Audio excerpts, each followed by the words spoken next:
Tinapay, kanin, pasta. Ito ang mga pagkain na laging sinasabihan ang mga may diabetes na iwasan. Maging tapat, ang mga pagkain ito ay bahagi ng halos lahat ng kultura, kaya mahirap talagang iwasan. Heto ang magandang balita. 38 taon na ako may diabetes at nakakakain ako ng lahat ng yan nang walang problema. Sa video na ito, ipapakita ko kung ano ang kinakain ko, bakit ito epektibo, at paano mo rin ito magugustuhan nang hindi biglang tumataas ang blood sugar mo. Simulan natin sa tinapay. Sinubukan ko ang 20 sikat na tinapay at tiningan ang epekto nito sa blood sugar ko para matulungan kang pumili kung alin ang dapat kainin o iwasan kung may diabetes ka. Narito ang 20 tinapay na tatalakayin natin ngayon. Simulan natin sa puting tinapay na tradisyonal na gawa sa harina, yeast, tubig, asukal, mantika at asin. Hindi mukhang healthy ang mga sangkap na ito, di ba? Sa label, makikita na ang puting tinapay ay may 49 carbs at 2 G fiber bawat 100 G. Ang ratio ng carbs sa fiber ay 21 at may 5 G asukal. Kaya iniiwasan ko ang lahat ng puting tinapay, hindi ko talaga ito kinakain. Sunod ay brown na tinapay. Karamihan sa mga tao ay naniniwala na mas malusog ang brown na tinapay at mas mainam ito para sa mga may diabetes kaysa sa puting tinapay. Pero nakadepende talaga ito kung paano ginawa ang brown na tinapay mo at kung ano ang eksaktong mga sangkap nito. Kung ang pagiging brown ng tinapay ay mula lang sa molasses at maraming asukal, maaari itong kasing sama o mas masama pa kaysa puting tinapay. Sa kabilang banda, kung ang brown na tinapay ay gawa sa tamang dami ng whole grain na harina, mas maaari maging angkop ito para sa may diabetes kaysa sa tradisyonal na puting tinapay. Kaya kailangan mong tingnan ang label. Makikita natin na ang brown na tinapay na ito ay may 46 carbs, 4 na G fiber at 3 G asukal bawat 100 G mas. Okay ito kaysa sa puting tinapay na tiningnan natin dati. Pero ang carb to fiber ratio ay 11 na mataas pa rin. Sa tingin ko, mabilis pa rin tataas ang blood sugar ko. Ngayon, bago ko ipakita sa inyo ang mas magagandang opsyon ng tinapay, narito ang isang simpleng tip kung paano mo mapapababa ang epekto ng kahit anong tinapay sa blood sugar. Ilagay ang hiniwang tinapay sa freezer at itago ito doon. Bago mo kainin, i-toast mo muna ito sandali. Nakakatulong ito pababain ang glycemic index ng tinapay dahil nagkakaroon ng resistant starch, kaya hindi agad tataas ang blood sugar pag kinain. May mga pag-aaral na nagpakita ang pag-freeze at pag-toast ng tinapay ay nakababawas ng glucose spike ng halos 40%. Malaking bagay yan at malaking dahilan kung bakit lagi kong nilalagay sa freezer ang tinapay ko. Sunod sa listahan ay ang whole wheat bread. Karaniwang mas magandang option ang whole wheat bread para sa mga may diabetes kaysa sa ordinaryong tinapay. Dahil ang whole wheat bread ay gawa sa buo at hindi tinanggalan ng fiber na butil ng trigo at maganda yon. Pero hindi rin ganun kasimple. Alam ng mga kumpanya ng pagkain kung paano mandaya, gaya ng paggawa ng whole wheat bread na may maraming asukal para sumarap. Ayaw natin ng dagdag asukal, kaya dapat tingnan ang label. Ang whole wheat bread na ito ay may 44 carbs at 6 G fiber. Iyan ay carb to fiber ratio. Napito na, okay lang sa akin kung wala ng ibang pagpipilian. May problema ang tinapay na ito dahil may 5 gramo ng asukal kada 100 gramo. Kahit mas maganda siguro ito kaysa sa dalawang nauna nating tiningnan. Mabilis pa rin tumaas ang blood sugar ko dahil sa asukal, kaya iwasan ito. Maghanap ng mas magandang whole wheat bread. Sunod, may multigrain bread naman. Ang multigrain bread ay tinapay na gawa sa 2 o higit pang uri ng butil, tulad ng barley, flax, millet, oats, whole wheat at harina. Hindi talaga marami nasasabi ng pagiging multigrain ng tinapay kung hindi natin alam kung anong mga butil ang ginamit. Ang hinahanap natin dito ay mga uri ng butil na hindi pinino at mayaman sa fiber. Ngayon, based sa aking karanasan, karamihan sa mga multigrain na tinapay ay mas mainam na pagpipilian kaysa sa tradisyonal na puti o kayumangging tinapay. Madalas, ginagamit lang ng malalaking kumpanya ang salitang multigrain bilang panlililang sa marketing. Naisip natin na masustansya ito dahil sa salitang multigrain. Pero hindi naman ito sinasabi kung gaano kaproseso ang mga butil na ito. Ang multigrain ay hindi nangangahulugang whole grain at malaking pagkakaiba yon. Kapag tinignan natin ang mga label, makikita natin karamihan sa mga multigrain na tinapay ay hindi ganoon kaganda. Halimbawa, ito ay may 48 carbs at 5 G fiber. Kaya ang carb to fiber ratio ay siyam, masyado na yon para sa akin. Ipinapakita nitong ang mga butil ay naproseso na sa ilang antas. Maganda dito, mababa ang asukal ng tinapay. Isa tuldok 5 gramo lang kada 100 gramo, kaya hindi masama. Pero posibleng tumaas pa rin ang blood sugar ko. Halos pareho ito ng whole wheat bread na nakita natin kanina, kaya iiwasan ko rin. Sunod, may whole grain bread din, tulad ng whole wheat bread. Ang whole grain bread ay gawa sa buo, hindi durog na butil tulad ng barley, brown rice, oats at iba pa, hindi lang trigo. Mayaman ang mga ito sa fiber, vitamina at minerals. Sa kabuuan, whole grain bread ay isa sa mga pinakamainam na pagpipili ang hindi ganong napapataas ng blood sugar na makikita sa karaniwang tindahan. Itong nasa screen ay isang tinapay na minsan kong binibili dito sa Switzerland. Isa itong organic whole grain bread. Ang tinapay na ito, partikular, ay may 40 carbs at 10 gramo ng fiber. Iyan ay carb to fiber ratio na 4 perpekto yan. Sa wakas, meron tayong mas mababa sa 5. Ito rin ay may isa tuldok, 5 gramo lang ng asukal kaya lahat ng values dito ay maayos. Sa personal kong karanasan, mas dahan-dahang nagpapataas ng blood sugar ang tinapay na ito kaysa sa ibang tinapay na napag-usapan natin. Aprobado ko ito pero mag-ingat kayo dahil libu-libong brand ng tinapay ang binebenta sa tindahan at online. Makakahanap pa yun ng whole grain na tinapay gaya ng naunang halimbawa at iyon ay perpekto. May ibang whole grain na tinapay mula sa ibang brand na may maraming dagdag na asukal, kaya mas lalong tong papataasin ang blood sugar ninyo.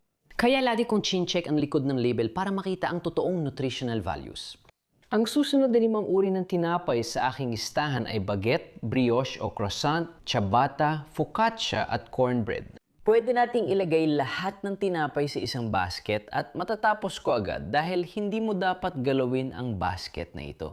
Mas masama pa ang mga tinapay na ito kaysa puting tinapay. Walang fiber, maraming asukal at biglang tataas ang blood sugar mo. Hindi ito pagkain, basura ito. Ngayon, number 10 sa listahan ko ay sourdough bread na mas interesante para sa may diabetes. Dahil sa mabagal na fermentation ng sourdough bread, mas mabagal itong pinapataas ang blood sugar kaysa ibang tinapay. Kaya naman, ang sourdough bread ay maaaring maging magandang pagpipilian para sa mga may diabetes kung tama ang pagkakagawa. Ang proseso ng fermentation ay nagreresulta sa pagbuo ng acetic acid na siyang parehong sangkap na makikita mo sa apple cider vinegar.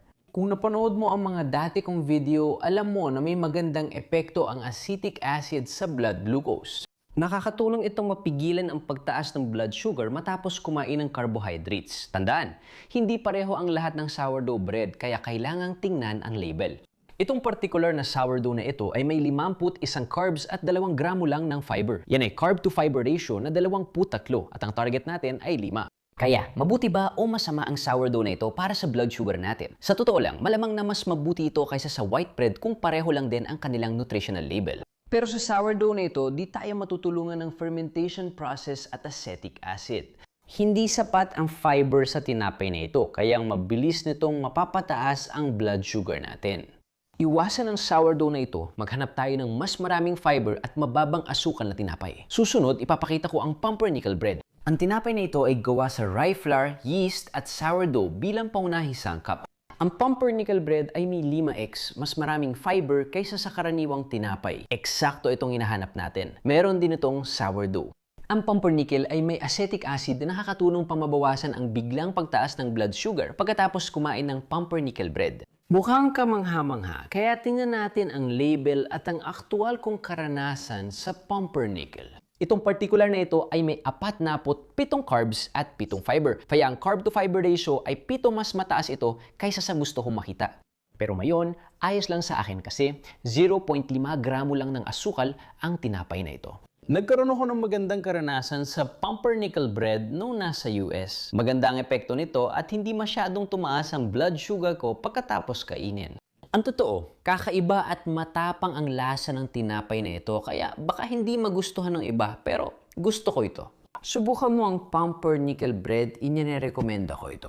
Punta naman tayo sa Ezekiel bread. Ito ay isang uri ng whole grain bread na nakuha ang pangalan mula sa isang sinaunang formula na matatagpuan sa Biblia. Gawa ito muna sa mga sprouted whole grains tulad ng trigo, millet, barley at spelt at mga legumes gaya ng beans, soybeans o lentil. Magaganda lahat ng sangkap at wala ring refined na harina o asukal. Tingnan mo. Itong particular na Ezekiel bread ay may 44 na carbs. 8 gramo ng fiber, ang carb to fiber ratio nito ay 4/5 at literal na wala itong asukal. Ito ang perpektong tinapay. Para sa akin, ang Ezekiel bread isa sa pinakamagagandang opsyon para sa blood sugar ko. Mahusay ito at mabagal ang glycemic response. Dahan-dahang tumataas ang blood sugar matapos kumain ng Ezekiel bread. Bukod dito, maraming bitamina at mineral ang Ezekiel bread kaya aprobado ko ito. Pero tandaan, may kakaibang lasa at texture ito. Nutty at matamis ang lasa nito, medyo mabigat at chewy ang texture. Maaring hindi agad magustuhan pero gusto ko talaga ito.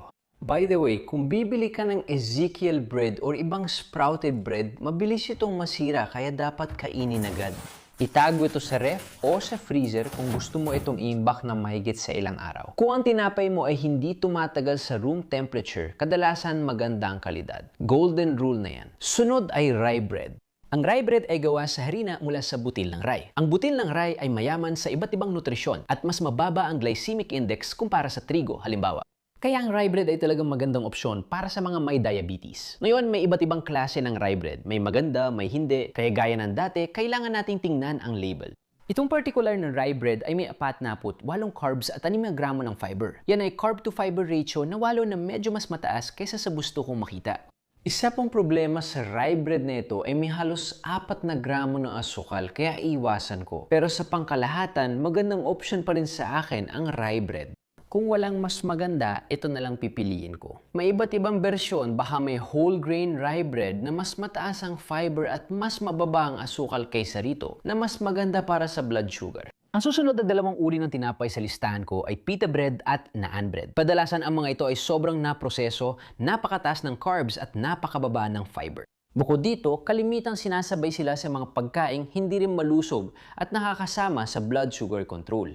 Iwasan ko talaga ang pita bread at naan bread kahit mahilig ako sa Indian food. Wala akong sama ng loob o personalan sa mga tinapay na ito. Hindi ko lang iniisip na particular silang mabuti para sa blood sugar control sa tradisyonal nilang anyo. Mas interesante ang susunod na dalawang tinapay sa aking listahan, keto bread at protein bread. Pinagsama ko ang dalawa dahil mas karaniwan ang protein bread sa Europa at keto bread sa US. Pero kadalasan magkahawig o pareho lang ang mga ito. Ang keto bread ay tiyak na isang valid na opsyon para sa mga may diabetes dahil ang totoong keto bread ay napakababa ng carbs at wala itong mga butil na mataas sa carbs na ginagamit sa tradisyonal na tinapay. Kaya hindi ito mataas sa carbs.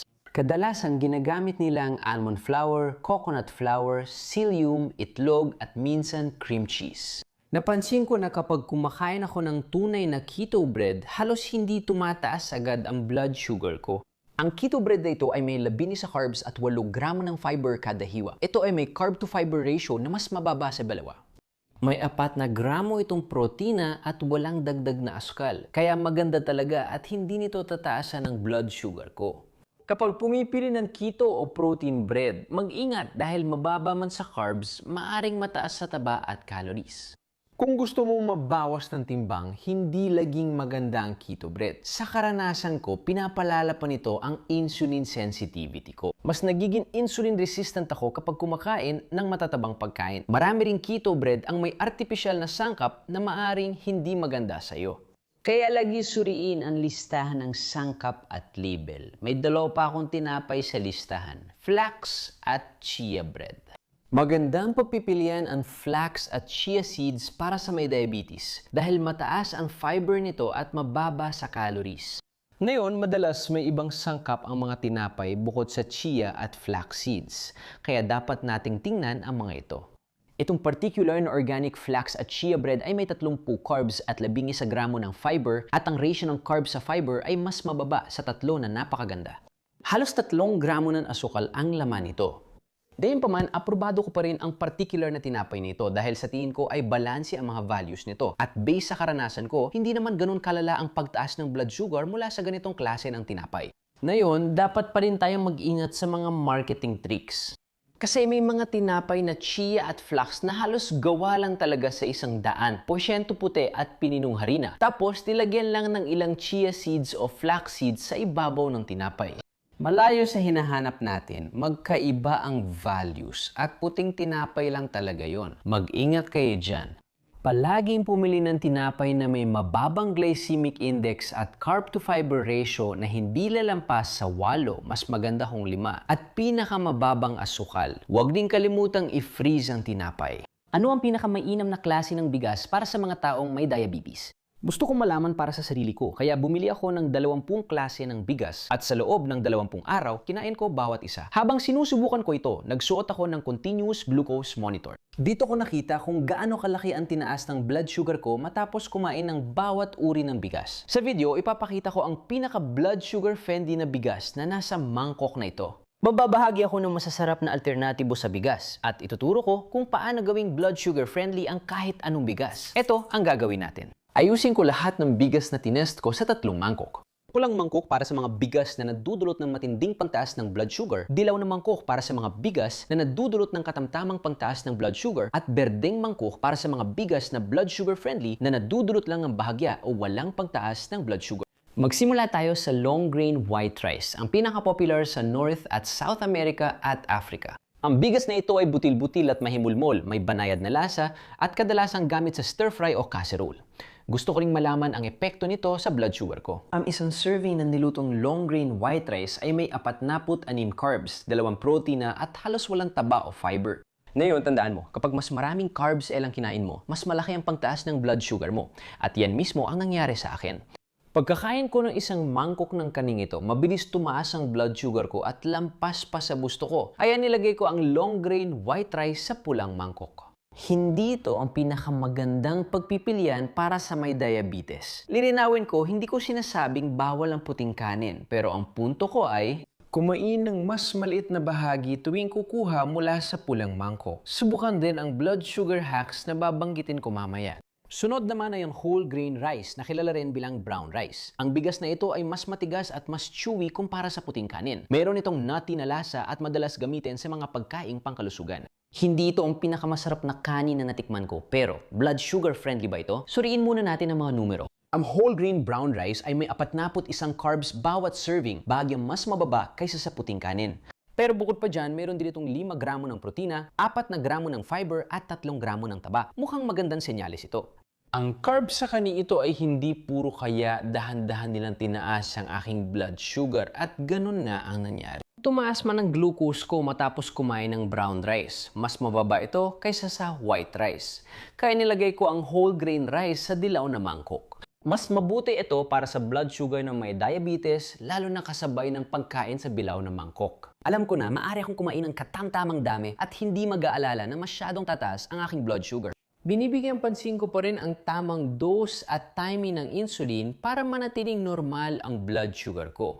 Punta naman tayo sa isa pang sikat na alternatibo, ang jasmine rice. Mas malambot ito, medyo mas matamis at karaniwang gamit sa South Asian na pagkain tulad ng curry o stir-fry. Paborito ko ang Thai green curry. Bago ako ma-excite, tingnan natin ang micronutrients at epekto ng jasmine rice sa blood sugar ko. Ang isang serving ng bigas ay may 46 carbs, 3 protina at halos walang taba o fiber. Marami itong carbs na halos walang kasamang taba o fiber. Hindi na ako nagulat na mabilis at mas mataas kaysa gusto ko ang tinaas ng blood sugar ko dahil sa jasmine rice, kaya nilagay ko ito sa pulang mangkok, katabi ng long grain na puting bigas. Hindi ito ang pinakamagandang opsyon para sa may diabetes. Sabi ng iba, ang paghugas ng bigas ay nakakatulong magtanggal ng almirol at gawing mas blood sugar friendly. Sinubukan ko na yon bago at pagkatapos magluto, pero halos walang epekto sa blood sugar ko. Pareho lang sa akin ang paghugas ng bigas, pero may ibang nakakatulong at ipapaliwanag ko mamaya. Isa sa paborito ko ay wild rice na nakakatawang isipin dahil hindi talaga ito bigas, kundi mga buto ng mga uri ng damong tumutubo sa tubig. Kahit ano pa ibig sabihin nun.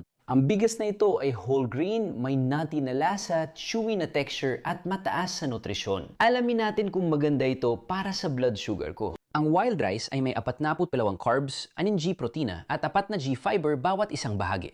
Mukhang maganda ito dahil ang fiber, protina at taba ay nagpapabagat sa pagsipsip ng carbs at nakakaiwas sa biglang pangtaas ng blood sugar. At ganun nga ang nangyari. Tumaas ang glucose ko matapos kumain ng wild rice, pero mas mababa kaysa sa puting bigas. Nilagay ko ang wild rice sa dilaw na mangkok, katabi ng brown rice. Pareho silang magandang piliin para sa may diabetes, pero mag-ingat dahil hindi pare-pareho ang wild rice. May mga produktong ibinibenta ng ilang brand bilang wild rice na hindi pala talaga ganun kaganda para sa'yo. Maingat akong pumili ng bigas sa tindahan. Palagi kong pinipili yung may pinakamataas na fiber at protein content kasi mas maganda ito para sa blood sugar. Kung kinakabahan kang wala pang laman ang green bowl, huwag mag-alala. May ilang option akong ipapakita mamaya sa video na siguradong mapupunta roon.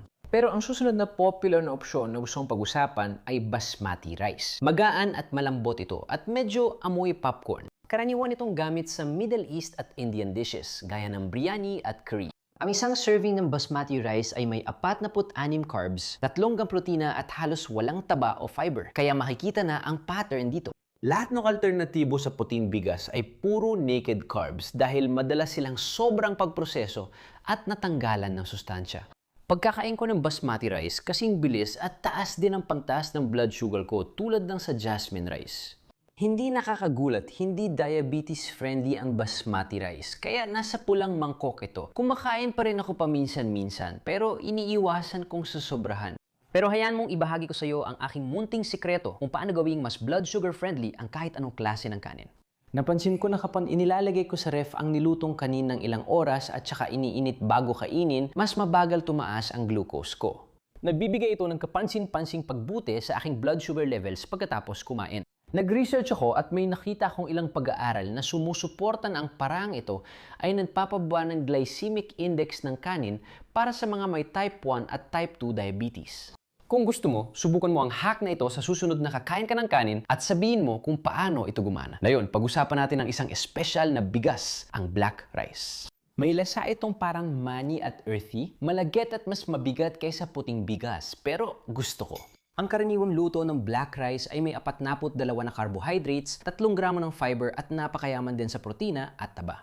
Maganda ang micronutrients ng black rice, lalo na dahil healthy and saturated fats ang taglay nitong taba. Pero tingnan natin ang epekto nito sa blood sugar ko nang kumain ako ng isang mangkok. Napansin ko ang katamtaman pero unti-unting pagtaas ng glucose ko. Mas mataas ng kaunti ang blood sugar ko kaysa sa gusto ko, pero hindi naman sobra. Mas pagandang opsyon para sa akin ang black rice kaysa ang white rice at siguro hindi ka na magugulat kung ilalagay ko ito sa dilaw na mangkok katabi ng wild rice.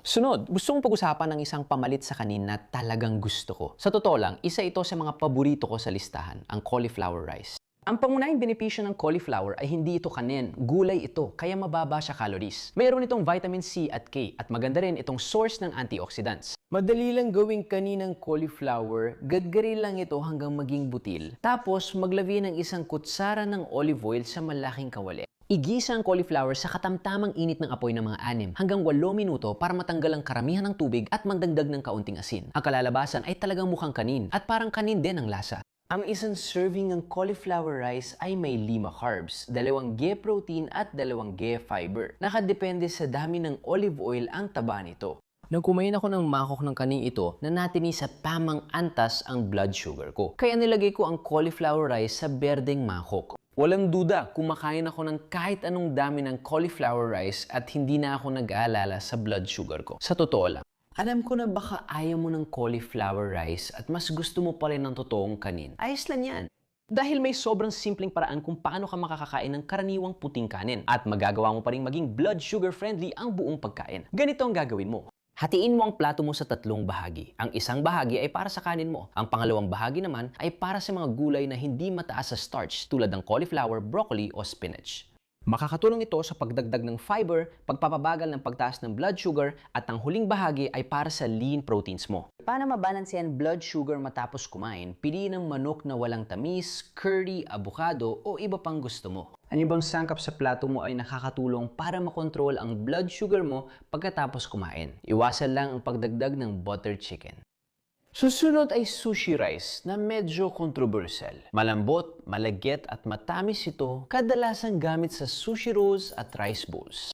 Makikita sa nutritional values na ang isang serving ng lutong sushi rice ay may 48 carbs, 4 na gramo protina at walang taba o fiber. Ayon sa mga numerong yan, malinaw na hindi blood sugar friendly ang bigas na ito. Kaya hindi na ako nagulat na tumaas ang glucose ko matapos kumain ng sushi rice. Pinakamataas sa lahat ng bigas na natikman ko ang sushi rice, kaya nilagay ko ito sa pulang mangkok. Hindi ito ideal para sa may diabetes.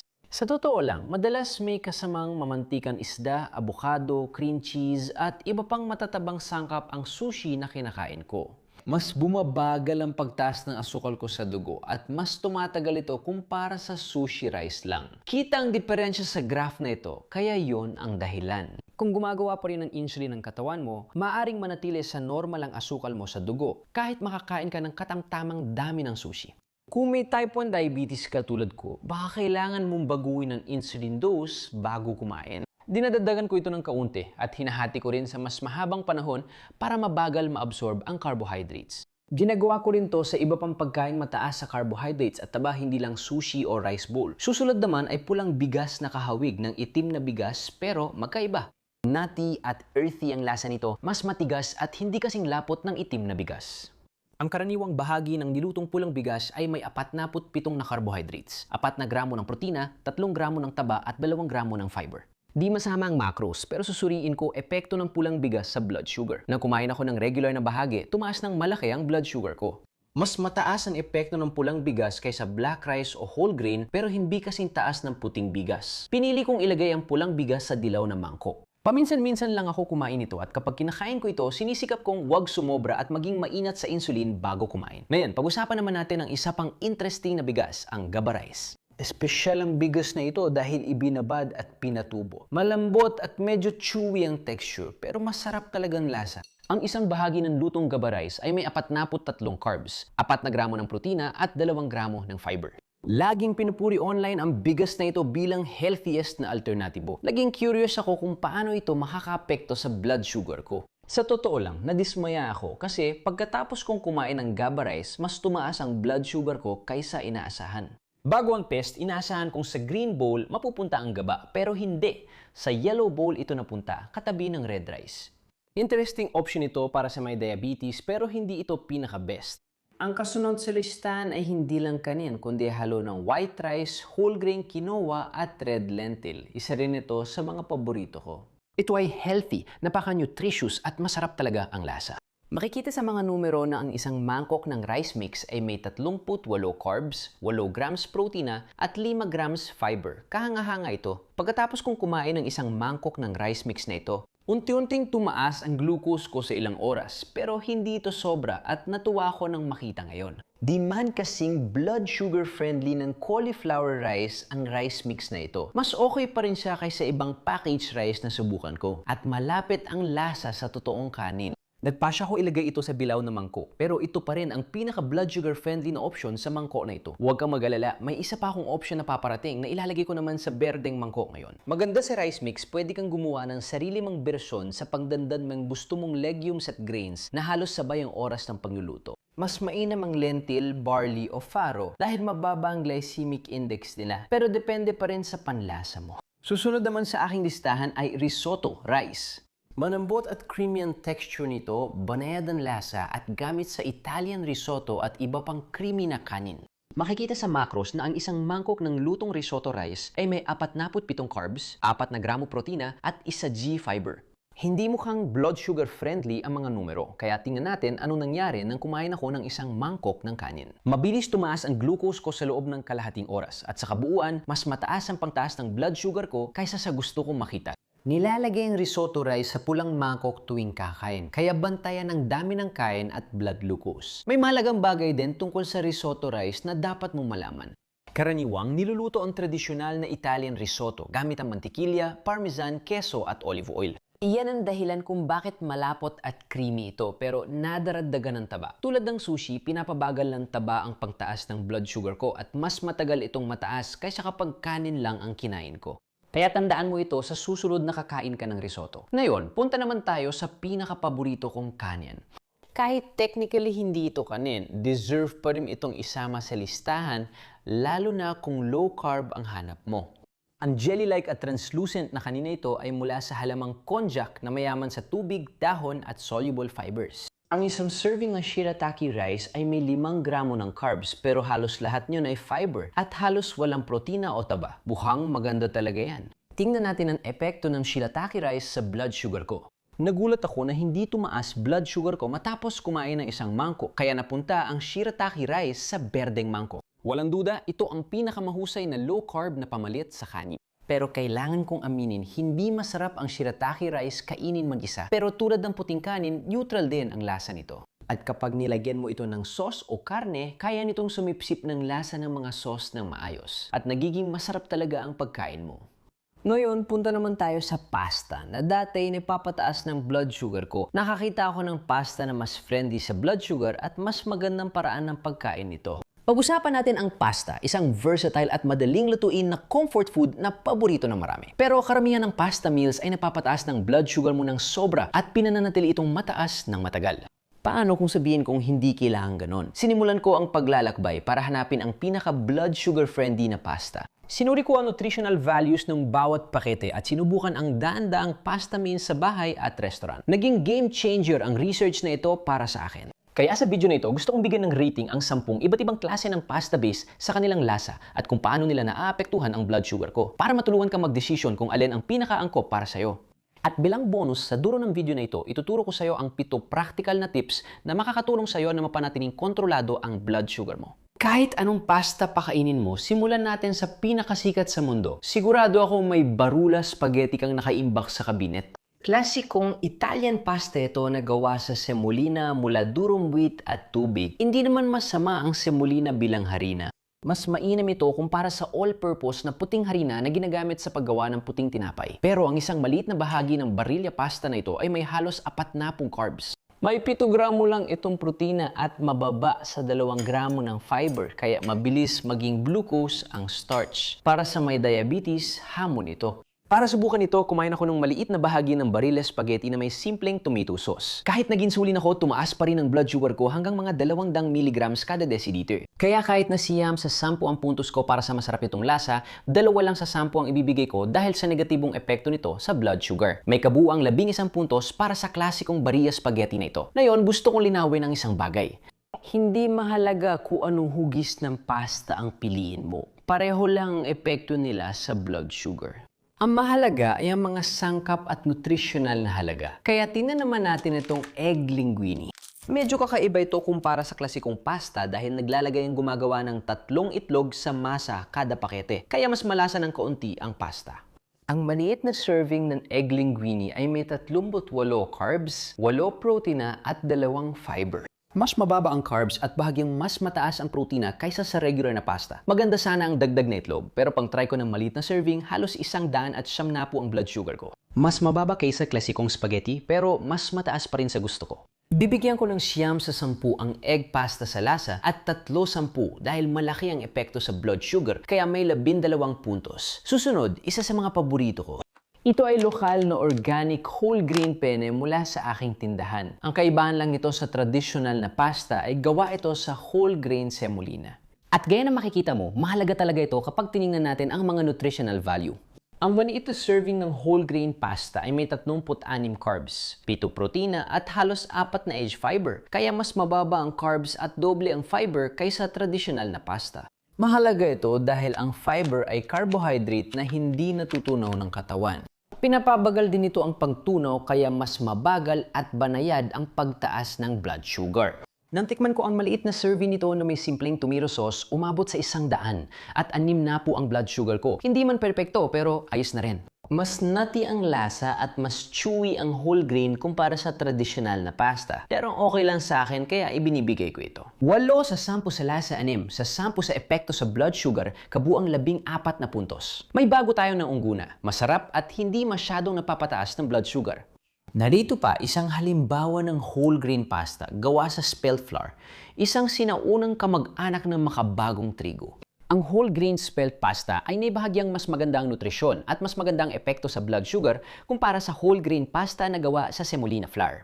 Katulad ng nabanggit ko pero mas chewy at mas nutty ito. Isa pang advantage ng spelt pasta ay mas madali itong tunawin dahil ang gluten sa spelt ay madaling matunaw. Pero kahit na ito ay isang pasta na maganda para sa blood sugar, nakakakuha lang ito ng 7 sa 10 pagdating sa epekto nito sa blood sugar. Hindi ko masyadong gusto ang lasa nito kaya 5 sa 10 lang ang score ko kaya 12 puntos lahat. Baka napansin mo na rin ito.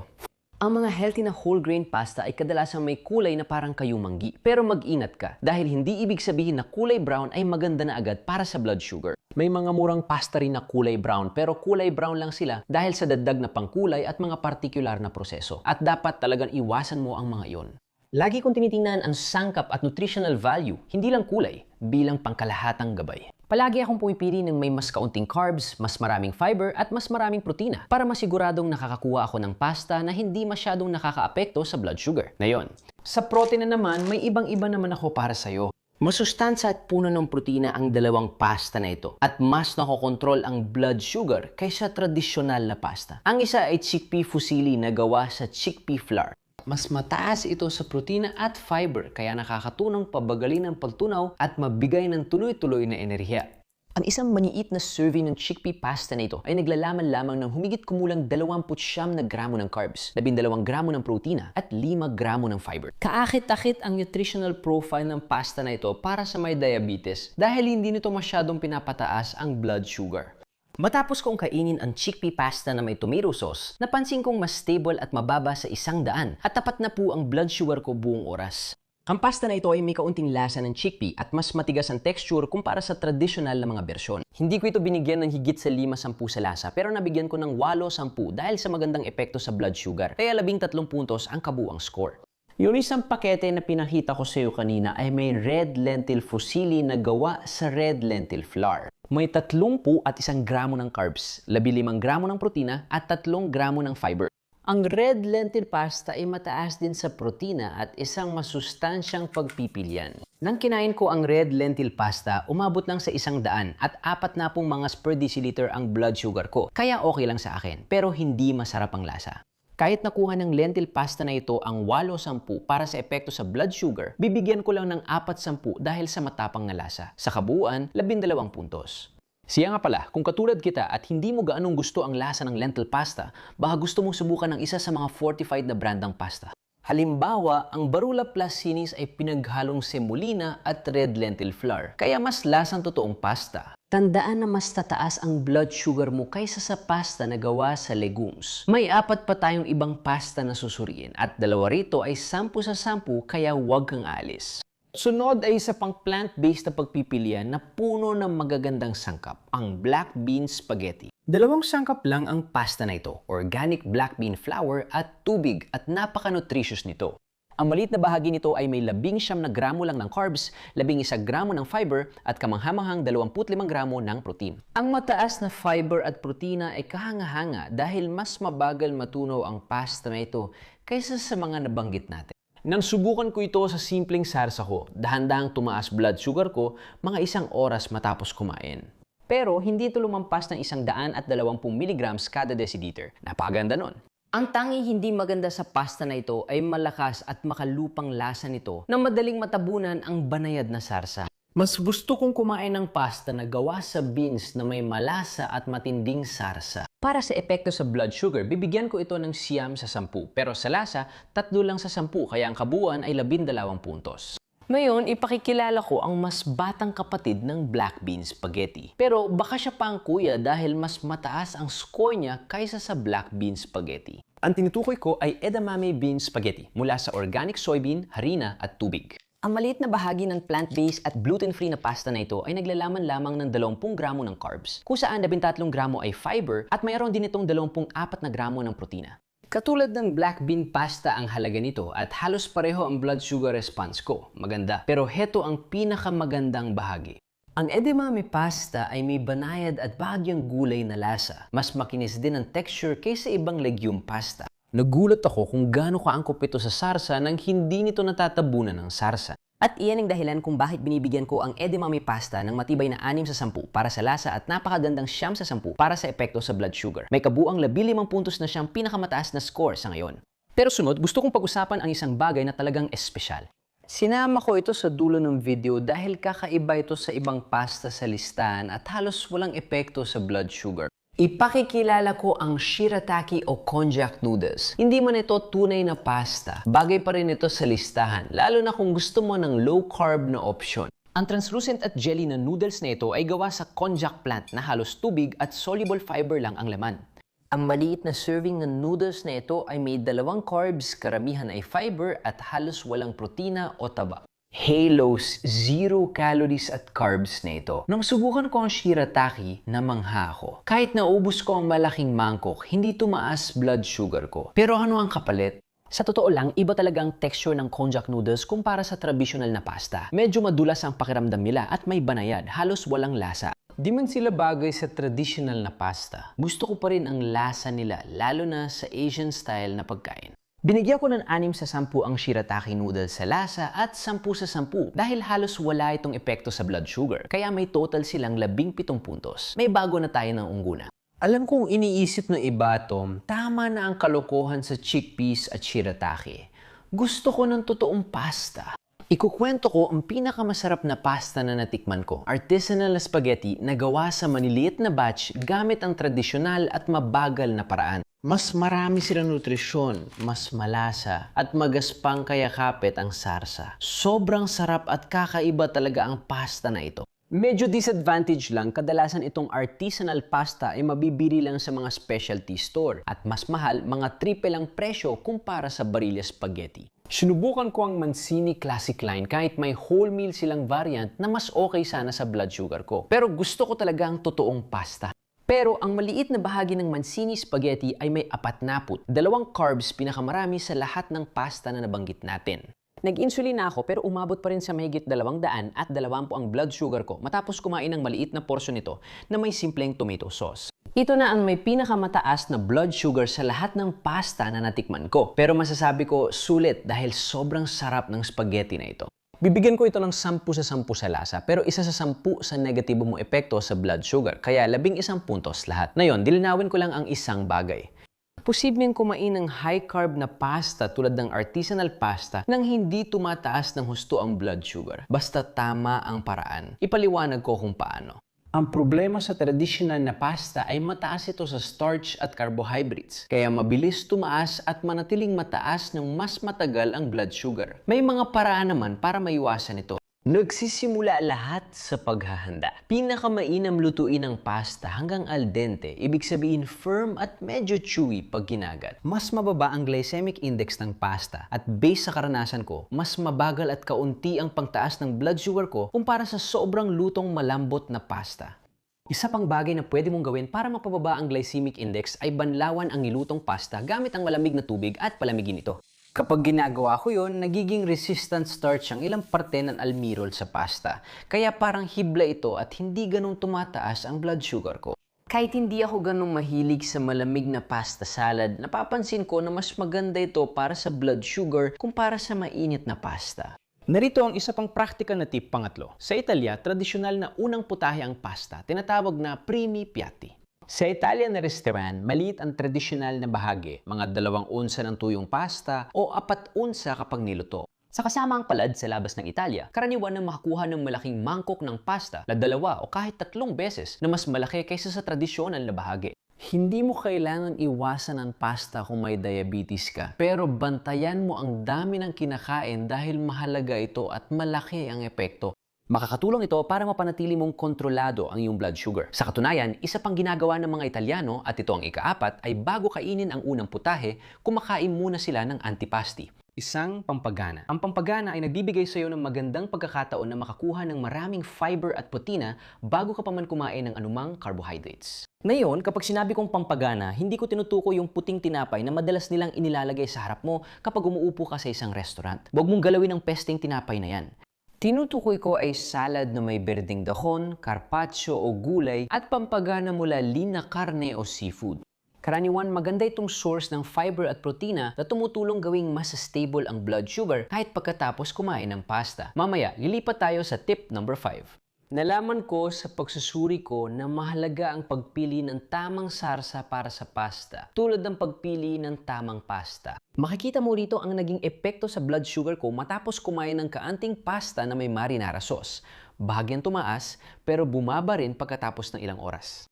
Sa kabilang banda, nang kumain ako ng parehong dami ng pasta na may Alfredo sauce na maraming heavy cream at butter, mas matagal na mataas ang blood sugar ko. Sa karanasan ko, mas diabetes-friendly ang mga sauce na marinara, pesto, sugo, pomodoro o al-arabiata na kadalasang mas mababa sa carbs at saturated fats. Pero ang mga sauce tulad ng Alfredo, Quattro Formaggi o Carbonara ay hindi maganda sa blood sugar ko. Siyempre, iniiwasan ko rin ang mga sauce na may ibinagbeg na asukal dahil ito ang pinakamasama. Isa pang tip, numero 6. Hanapin ang pinakasimple at epektibong paraan para maiwasan ang pagtaas ng blood sugar pagkatapos kumain ng pasta. Maglakad-lakad at kumalaw. Sa ganitong paraan, sumisip-sip ng glucose ang kalamnan mo mula sa dugo, kaya hindi gaanong tumataas ang blood sugar. Pwede pa itong bumaba kung maglalakad ka ng matagal. May isa pa akong tip, numero 7. Baka maging interesante lang ito kung nag-i-inject ka ng insulin tulad ko pero babanggitin ko pa rin. Sa pagsusuri ko, napansin ko na iba ang dose ng insulin depende sa klase ng pasta meal at kadalasang ini-inject sa iba't ibang oras, lalo na kung mataas ang carbs. Kailangan ko ng maraming insulin at kailangan ko itong inject 15 minuto bago kumain. Mas mabagal tumaas ang blood sugar ko kapag mas marami akong fiber at protina sa plato. Kaya sa mga pasta na mas blood sugar friendly, pwede na akong mag-inject ng insulin at kumain kaagad. Ngayon, kapag kumakain ako ng pasta na may creamy sauce o maraming keso, makakailangan ko ng mas maraming insulin at hatiin ang dose ko. I-inject ang kalahati bago kumain at ang natira 1 oras o higit pa pagkatapos kumain. Ginagawa ko ito para maitugma ang dose at timing ng insulin sa pagtaas ng glucose mula sa pagkain, na hindi naman laging pareho. Kapag may diabetes ka, mahalagang pagpili ng pagkain at hindi lang tungkol sa tinapay, kanin at pasta ang maling impormasyon. Ang prutas at gulay ay magagandang halimbawa. Hindi lahat ng prutas ay masama sa blood sugar at hindi lahat ng gulay ay walang epekto sa blood sugar gaya ng iniisip ng iba. Sinubukan ko ang 20 sikat na prutas at gulay at ipinakita kung paano ito nakaapekto sa blood sugar ko sa video na ito. I-click at panoorin pagkatapos. Kita tayo ron, paalam.